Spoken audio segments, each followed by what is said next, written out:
बि सबैलाई मेरो जय मसीह साथै नमस्कार। विश्वभरि रहनुभएका हाम्रा परमेश्वरका जनहरू, प्रभुका दास-दासीहरू, प्रिय सेवकहरू, प्रभुका मानिसहरू, नेपाल लगायत विश्वमा रहनुभएका हाम्रा पास्टरका लिडरहरू, प्रचारकहरू, अगुवाहरू, संस्थाका डाइरेक्टरज्यूहरू सबैमा मेरो जय मसीह अनि साथै सम्पूर्ण देशवासीहरू सबैमा मेरो नमस्कार पनि टक्राउँदछु।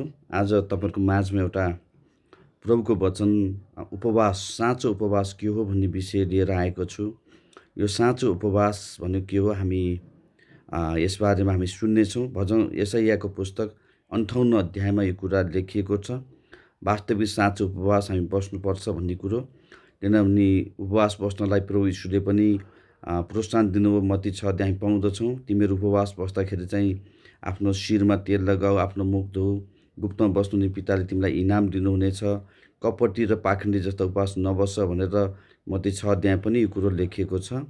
त्यसकारण यो उपवास हामी बस्दै पनि आइरहेका छौँ। विभिन्न समयमा कोहीले हप्ताको 2 चोटि बस्नुहुन्छ, कोहीले 30 दिन, कोहीले 40 दिन, कोहीले 21 दिन, कोहीले 14 दिन, कोहीले 3 दिन, कोहीले 7 दिन उपवास बस्नुहुन्छ, प्रभुको नजिक आउनुहुन्छ। यो असल कुरा हो, राम्रो कुरा हो। उपवास बस्नु, परमेश्वरको नजिक जानु, परमेश्वरबाट सुन्नु र आशिष पाउनु, प्रभुसँग समय बिताउनु पाउनु यो साह्रै राम्रो कुरा हो। अनि उपवास भनेको यो फास्टिङ जो चाहिँ केही कुरा त्यागेर प्रभुको नजिक जाने कुराहरू हो, परमेश्वरको नजिक जाने कुराहरू बाइबलले बताउँछ। अनि यहाँ आज यसै 58 अध्यायले चाहिँ भन्न खोजेको कुरो के हो त? वास्तविक साँचो उपवास अझ त्योभन्दा पनि अरू केही हो भन्ने कुरो चाहिँ यसै अगमवक्ताले यो कुरा लेख्नु भएको छ। आजभन्दा प्रभु यीशु ख्रीष्ट जन्मिनुभन्दा पनि यो 700 वर्ष अगाडि लेखेको कुरा हो है। यो म पढिदिन्छु। 58 अध्यायमा, चर्को गरी करार नथाम, तुरहीको आवाज जस्तै गरी उच्च स्वरले करा, मेरो प्रजालाई तिनीहरूको बागीपन, याकोबको घरनाले तिनीहरूका पाप जनाइदिए, किन तिनीहरूले मलाई दिनु खोज्छन्, जे ठिक छ त्यही गर्ने र आफ्नो परमेश्वरको आज्ञा भङ्ग नगर्ने, तर मेरो मार्ग जान्न इच्छा गर्ने जाति जस्तै तिनीहरू देखिन्छन्। तिनीहरू मसँग उचित निर्णयहरू माग्छन् र परमेश्वर तिनीहरूको नजिक आउन् भनी उत्सुक भएका देखिन्छन्। तिनीहरू भन्छन्, हामीहरू उपवास बस्यौँ र किन तपाईँ देख्नुहुन्न, हामीहरू विनम्र भयौँ र किन तपाईँ ध्यान दिनुहुन्न। तापनि तिमीहरूको उपवासको दिनमा तिमीहरू आफ्नै इच्छा पुरा गर्दछौ र तिमीहरूको कामहरूद्वारा आफैलाई तिमीहरू शोषण गर्दछौ। तिमीहरूका कामदारहरू सबैलाई तिमीहरू शोषण गर्दछौ है, शोषण गर्दछौ। तिमीहरूको उपवासको दिन लडाइँ र झगडामा अन्त्य हुन्छ, एउटाले अर्कालाई दुष्ट मुक्काले हिर्काउँछौ। तिमीहरू आजको जस्तो उपवास बसेर तिमीहरूको स्वर स्वर्गमा सुनिने आशा गर्न सक्दैनौ कि मैले चुनेको उपवास यस्तै हो। मानिसले आफैलाई एक दिन मात्र विनम्र राख्ने, कि निगालो चाहिँ आफ्नो शिर झुकाउने, भाङ्रा र खरानी ओछ्याउने दिन मात्र यो हो कि यसैलाई तिमीहरू उपवास र परमको निम्ति गर्नयोग्य दिन भन्छौ। अन्यायको बन्धन फुकाल्न, जुवाको डोरी फुकाल्न, अत्याचारमा परेकालाई मुक्त गराउन, हरेक जुवा भाँचिदिन मैले चुनेको किसिमको उपवास यही होइन र? यहाँ वास्तवमा साँचो उपवास चाहिँ 6 पदमा विशेष साँचो उपवास भनेर लेखिएको छ। यहाँ चाहिँ मानिसहरूले बसिरहेको उपवास चाहिँ आफ्नो स्वार्थको लागि, आफ्नो मात्रै फाइदा लिने, अरूलाई अन्याय अत्याचार गर्ने, अरूमाथि थिचोमिचो गर्नको लागि चाहिँ उपवास बस्छन्। अनि यस्तो उपवास चाहिँ परमेश्वरलाई मन पर्दैन है। यस्तो उपवास चाहिँ परमेश्वरलाई मन पर्दैन भन्ने कुरो यो 58मा लेखिएको छ। अनि 6 पदमा चाहिँ प्रभुको इच्छा अनुसार चाहिँ अन्यायको बन्धन फुकाल्न, जुवाको डोरी फुकाल्न, अत्याचारमा परेकालाई मुक्त गराउन, हरेक जुवा भाँचिदिन मैले चुनेको किसिमको उपवास यही होइन र? आफ्नो भोजन भोकासित बाँडचुँड गर्न, घर नभएका गरिबलाई शरण दिनु, नाङ्गोलाई देखेर लुगा लगाइदिनु र आफ्नो जात भाइहरूबाट नलुक्न होइन र? तब तिमीहरूको ज्योति बिहान चाहिँ फुटेर निस्किनेछ, तिमीहरू चाँडै निको हुनेछौ। तब तिमीहरूले धार्मिकता तिमीहरूको अघि जानेछ र परमप्रभुको महिमा चाहिँ पछिल्लो रक्षक हुनेछ। तब तिमीहरूले पुकार गर्नेछौ र परमप्रभुले जवाब दिनुहुनेछ। तिमीहरूले सहायताको निम्ति बिन्ती गर्नेछौ र उहाँले भन्नुहुनेछ, म यहीँ छु। आमेन। यो वचनको लागि हामी छोटो प्रार्थना गरौँ। प्रभु, यो वचन बुझ्न अनि सुन्न यो भिडियो हेरेर जतिले पनि यो वचन सुन्नुहुनेछ उहाँहरूलाई बुझ्न आशिष र अनुग्रह होस्। सबैको समशक्ति खोल्ने, आँखा खोलिदिने प्रभु तपाईँ हुनुहुन्छ। अहिले तपाईँको पवित्र आत्मा प्रभु अहिले तपाईँको वेदीको आगोले मेरो ओठ शुद्ध पार्नुहोस्, यो वचन बोल्न सकौँ, मलाई ठुलो अनुग्रह मिलोस्। यस बारेमा उपवास बारेमा प्रष्ट हुनको लागि पवित्र आत्मा आफैलाई पनि सुन्नेहरू सबैलाई पनि प्रष्ट हुनको लागि प्रभु पवित्र आत्मा मद्दत गर्नुहोस् भने बिन्ती गर्छु येशू प्रभुको नाउँमा, आमेन। भर्खरै हामीले पढिसकेका छौँ भजन यशाया 58 अध्यायमा। यहाँ हामी पाउँछौँ करिब 58 अध्यायको 1 देखि 5 वर्षमा पढिएको उपवास। यहाँ उपवासको बारेमा हेरियो भने चाहिँ यहाँ मान्छेहरूले आफैलाई खरानी दल्ने, नम्र बनाउने एक दिनको लागि अनि यस्तो प्रकारको उपवास बसेर फेरि अरूलाई चाहिँ अन्य अत्याचार गर्ने कामहरू चाहिँ गरेको उपवास हामी पाउँदछौँ।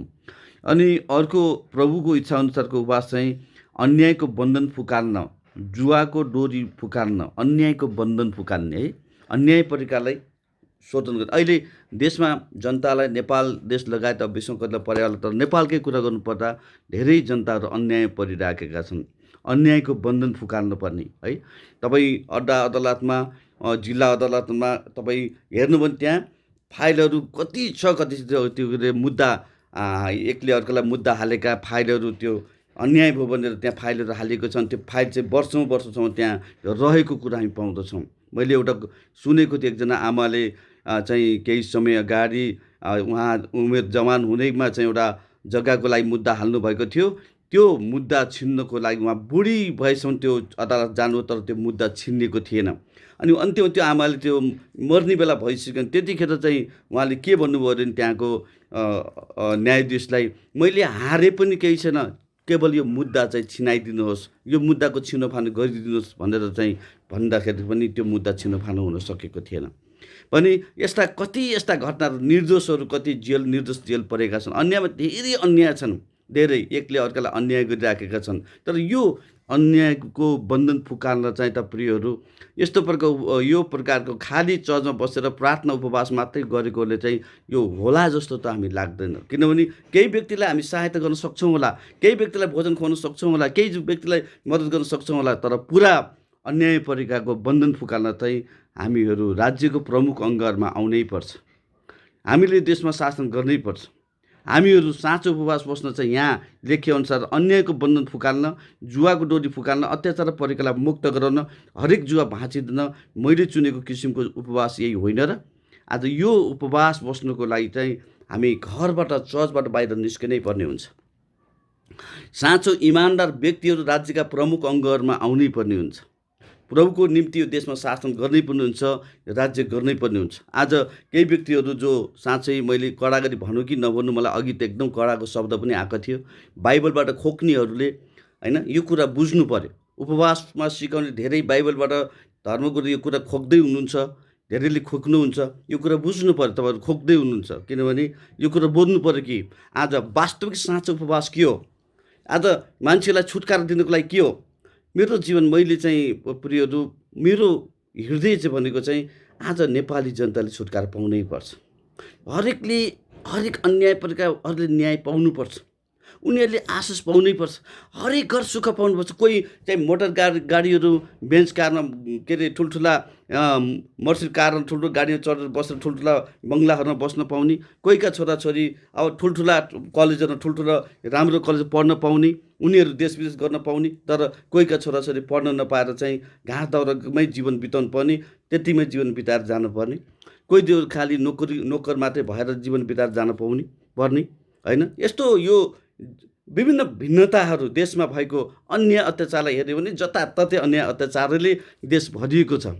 म आज नेपालको पास्टरहरूसँग प्रभुका ती दासहरू जो साँच्चै परमेश्वरको छोरा हुँ भन्दै हुनुहुन्छ, वर्षौँदेखि तपाईँ सेवा गर्दै हुनुहुन्छ, विभिन्न संस्था डाइरेक्टर पनि हुनुहुन्छ, तपाईँले यो कुरा एकचोटि सोच्नुपर्ने हुन्छ, तपाईँले यो कुरा बुझ्नुपर्ने हुन्छ कि साँच्चै नै परमेश्वरले चुनेको उपवास कस्तो हो त।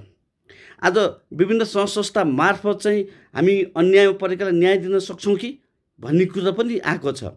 महासङ्घ, एनसिएस क्रिस्चियन समाज लगायत विभिन्न अहिले अरू विभिन्न धेरै एनजिओ आइएनजिओहरू यस मार्फत जनतालाई हामी सुख दिन सक्छौँ कि, जनतालाई सहायता पुर्याउन सक्छौँ कि भनेर स्थापना भएका हुन्, तर वास्तवमा यी संस्थाहरूले कहिले पनि जनताको वास्तविकलाई चाहिँ वास्तविक यो काम पुरा गर्न सक्दैनन् होइन।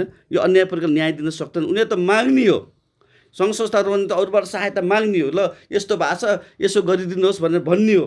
तर राज्यको प्रमुख अङ्गमा बस्ने मान्छेले जबसम्म उसले ती कुरा गरिदिँदैन उसले तलकोले पाउँदैन, त्यो पाउन सक्ने कुरै आउँदैन। किन भन्दाखेरि अहिले भर्खर हामी सुनिरहेछौँ गोविन्द केसीजी कतिचोटि चाहिँ के अरे नेपाली जनताहरूको लागि चाहिँ औषधि सस्तो सुलभमा पाओस्, नेपाली जनताले सजिलै चाहिँ उपचार पाओस्। हाम्रा नेता ठुल्ठुलो चाहिँ कहाँ कहाँ गएर उपचार गर्नुहुन्छ, हाम्रो जनतालाई चाहिँ यति गाह्रो, कतिजना औषधि उपचार गर्न नपाएर मरिरहेका छन्। यस्तो अवस्थामा चाहिँ गोविन्द केसीले चाहिँ कतिचोटि चाहिँ अनसन बस्नुभयो, कतिचोटि भोकै बसेर चाहिँ सरकारसँग माग गर्नु, कतिचोटि चाहिँ वार्ता भयो, ल हुन्छ भन्नु, तर अहिलेसम्म पनि त्यो कुरा पाएको छैन। मागेर त पाइँदैन। त्यो न्याय गर्ने ठाउँमा मुख्य ठाउँमा बस्नै पर्ने हुन्छ। त्यहाँ त्यो ठाउँमा बस्ने मान्छे, शासन गर्ने ठाउँमा बस्ने मान्छेहरू इमान्दार, योग्य व्यक्ति, जनताको भलो चितवन व्यक्तिहरू, बन्धन फुकाउने व्यक्तिहरू, जुवा भाँची दिने व्यक्तिहरू त्यहाँ हुनैपर्छ। त्यस्तो व्यक्तिले मात्र अनि जनताको पिर मर्का बुझ्छ र उसले काम गर्न सक्छ। नेहेमियाको कुरा हेर्नु, नेहेमियाको पुस्तक तपाईँले पढ्नु भने पाउनुहुन्छ। नेहेमियाको चाहिँ एउटा कुरो, त्यसमा सबै कुरो राम्रो छ। नेहेमियाको एक घटनामा हामी पाउँछौँ, त्यहाँ जनताहरू चाहिँ ऋणले सताइएका थिए। जनताहरू सबै ऋण, त्यतिखेर नेहेमियाले त्यो पर्खाल निर्माण गर्दै गर्दाखेरि धेरै जनताहरू त्यो ऋणमा परेका थिए। उनीहरूले आफ्ना छोराछोरी, आफ्ना मान्छे चाहिँ बन्दगीमा राख्नु परेको थियो। अनि त्यो कुरा चाहिँ नेहेमियाको कानमा पुग्छ। जब नेहेमियाले यो कुरा सुन्छन् अनि सबै जनतालाई भेला गरेर के भन्छन् भने, उनले के भन्छन् भने, मैले सुन्दैछु तिमीहरूको दाजुभाइहरूलाई तिमीले बन्दगीमा राख्दैछौ, तिमीहरूले चाहिँ धेरै ऋण दिएका छौ, अनि त्यो ऋणसँग त चर्को ब्याजहरू लिएका छौ।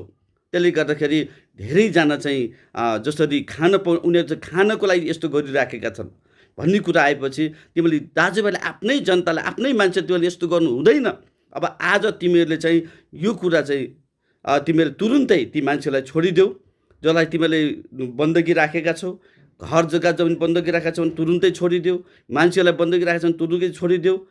किनभने हामी परमेश्वरका मान्छे, हामी सबै बराबरी एउटै मान्छेहरू हौँ। हामीले यसो गर्नु हुँदैन भनेर चाहिँ म पनि छोडिदिन्छु, म पनि सहायता गर्छु। के गर्नुपर्छ? सहायता गर्छु।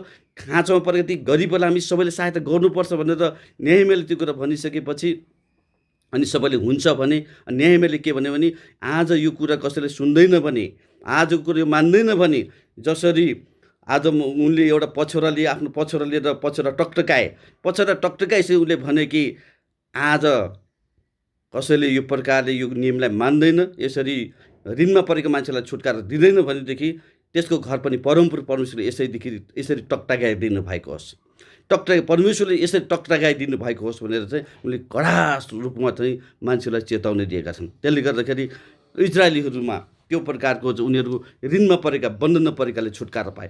आज नेपालमा यति धेरै मान्छेहरू ऋणमा परिराखेका छन्, बन्धनमा परिराखेका छन्। धेरै मान्छे हामी सुन्यौँ अस्ति, के अरे एउटा परिवार चाहिँ ऋणको कारणले गर्दाखेरि, मिटर ब्याजको कारणले गर्दाखेरि गएर परिवार चाहिँ खोलामा हामफालेर मर्न गएका थिए। खोलामा हामफालेर मरे पनि भन्ने छन्, कति बाँचे, कोही मरे पनि भन्ने कुरा। कतिजना आत्महत्या गरे, कतिजना घरबार पिन्छ। अहिले श्रीमान श्रीमती बेहाल भइराखेको छ, घरबार छुटेको छ ऋणको कारणले गर्दाखेरि। बाउमा छोराछोरी सँगसँगै बस्न पाएको छ, कोही विदेशीका छन्, कोही छोडेर भागेका छन्, कोही ठग्नी भएका छन्, कोही दुनियाँभरि, कोही चोरी चकारी, अनेक भइराखेको अवस्था छ ऋणले गर्दाखेरि। सरकारले चाहेर पनि, वर्तमान सरकारले चाहेर पनि, नेपाल सरकार कतिवटा सरकार आयो, सरकारले चाहेर पनि ती सरकारले काम गर्न सकेको छैन। किनभने उनीहरूसँग त्यो प्रकारको बुद्धि, त्यो प्रकारको योजना, त्यो प्रकारको ज्ञान उनीहरूसँग छैन। त्यस कारण गर्दा उनीहरू सक्दैनन्। त्यस कारण गर्दाखेरि अहिले धेरै मान्छेहरू ऋणमा छन्, बन्धनमा छन्, धेरै मान्छे कष्टहरूमा छन् होइन। चर्को ब्याज छ, चर्को ब्याजले मान्छेलाई सताएको छ। यसरी चाहिँ अहिले धेरै छोराछोरी, जवान भाइ बहिनीहरू विदेशिनु परेको छ ऋणको कारणले गर्दाखेरि, खानको कारणले गर्दाखेरि, बस्नेबास घर बनाउनुको कारणले गर्दाखेरि विदेशिनु परेको छ। अब जवानहरू सबैतिर गइसक्यो। यो देशमा के बुढाबुढी मात्रै बसेर देश हुन्छ, देशको विकास हुन्छ? त्यस कारण गर्दा आज हामीले यो कुरा सोच्नुपर्ने छ। आज हामी पास्टर अगुवा लिडर लगायत देशका जनताले पनि यो कुरा सोच्नुपर्ने छ। त्यस कारण गर्दा यहाँ लेखिएको छ, आफ्नो भोजन भोकासित बाँडचुँड गर्नुपर्ने होइन, अन्याय बन्धन परेको जुवाको डोरी फुकाल्नु पर्ने, अत्याचार परेकालाई मुक्त गराउनु पर्ने, हरेक जुवा फाँसी दिने, मैले चुनेको उपवास मैले चुनेको किसिमको उपवास यही होइन र आफ्नो भोजन भोकासित बाँडचुँड गर्नु र घर नभएका गरिबलाई चौन दिनु, नाङ्गोलाई देखेर लुगा लगाइदिनु, आफ्नो जात भाइहरू नलुक्नु होइन र धेरै अगुवाहरू लुकिराख्नु भएको छ। धेरै प्रकारका जनहरू जो वास्तविक लिडरहरू हुनुहुन्छ, जो केही गर्न चाहनुहुन्छ, उनीहरू संस्थाको पछाडि लुकेर बसिरहन्छ। सामग्री मेरो लागि चाहिँ छँदैछ, घर छँदैछ, जग्गा छँदैछ, परिवार छँदैछ, छोराछोरी विदेश पढ्दैछ, सबको छँदैछ, मलाई भइहाल्छ किनभने लुकेर बसिरहनु भएको छ होइन। अब तपाईँहरू बाहिर निस्किनै पर्छ। प्रभुका जनले यो देशमा शासन गर्नै पर्छ। अब प्रभुका जनले यो काम गर्नै पर्छ। लाखौँ लाख फाइलहरू चाहिँ जिल्ला अदालतमा राखिएको छ, थन्केर बसिराखेको छ। धेरैले न्याय पाइराखेका छन्, धेरैजना अन्याय परेका छन्।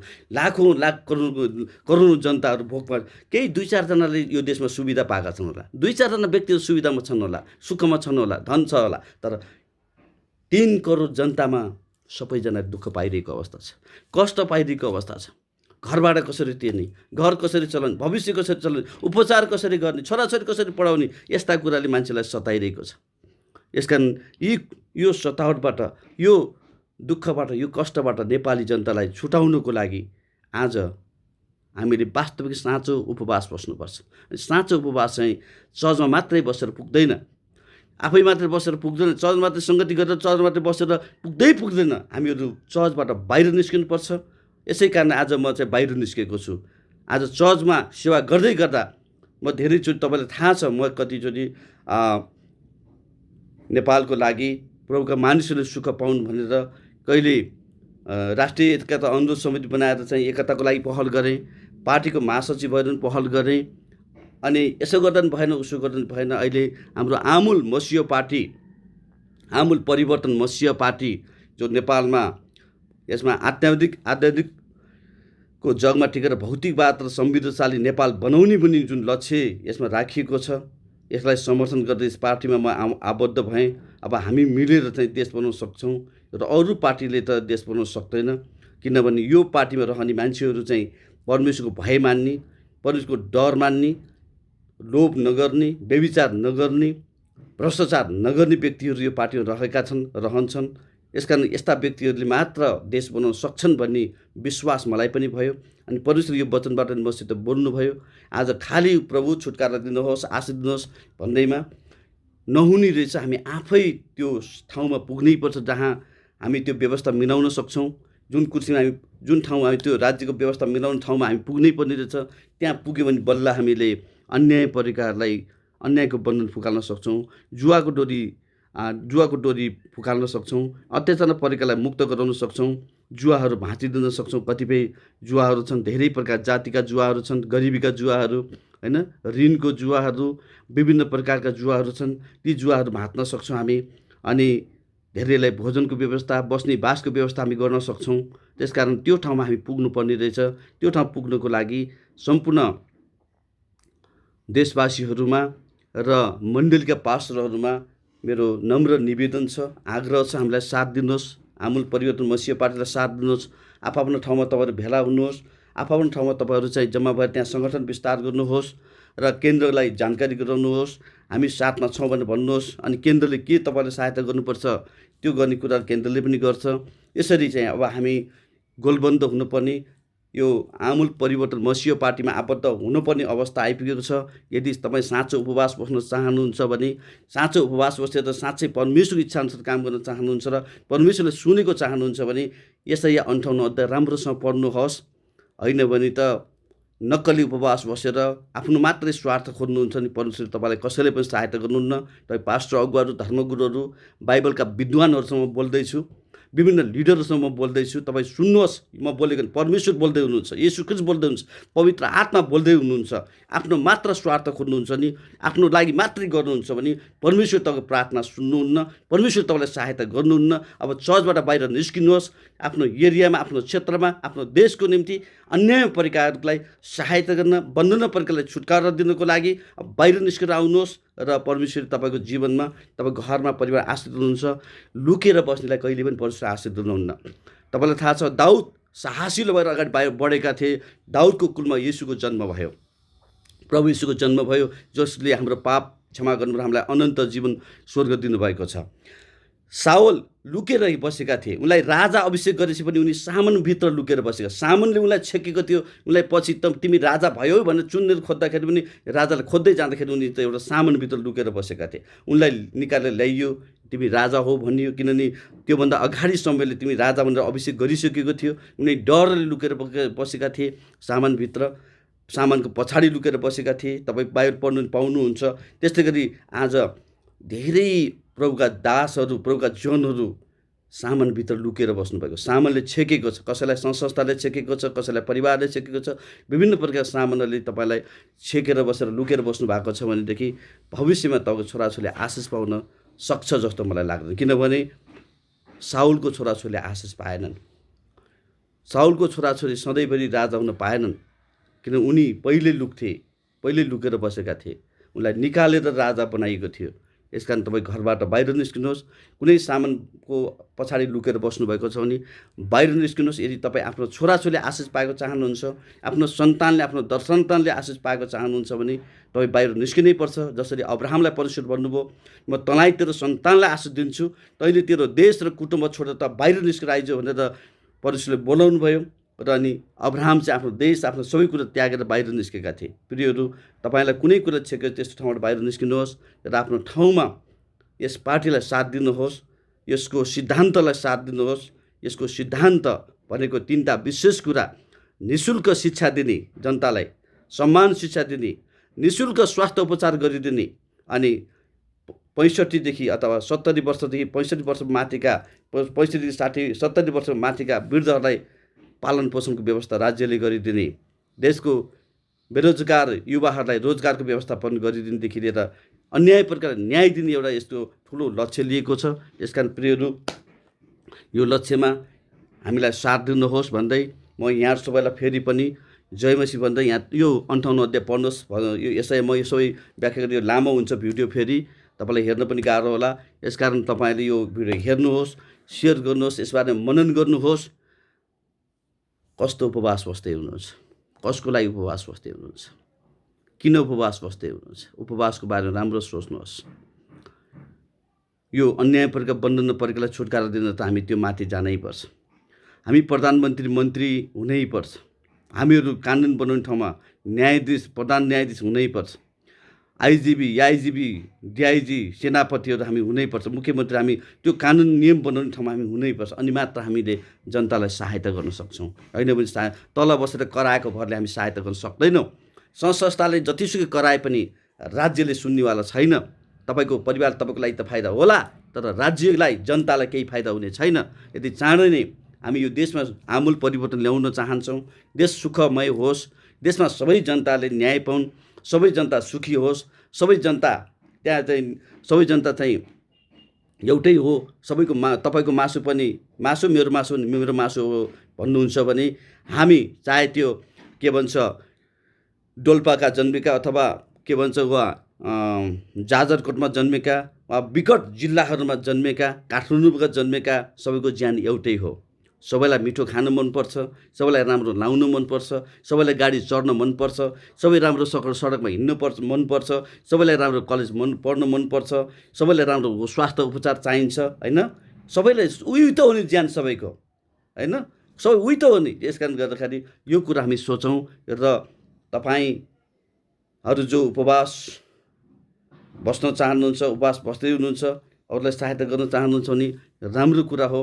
यसबारेमा अलिकति सोच्नुहोस् भन्दै मेरो प्रभुको वचनलाई म यहीँ राख्छु। यो म बोलेको होइन, परमेश्वर बोल्नु भएको हो, परमेश्वरले देखाउनु भएको हो। अनि परमेश्वरले तपाईँको हृदयमा काम गरून्, तपाईँको परिवारमा काम गरून्।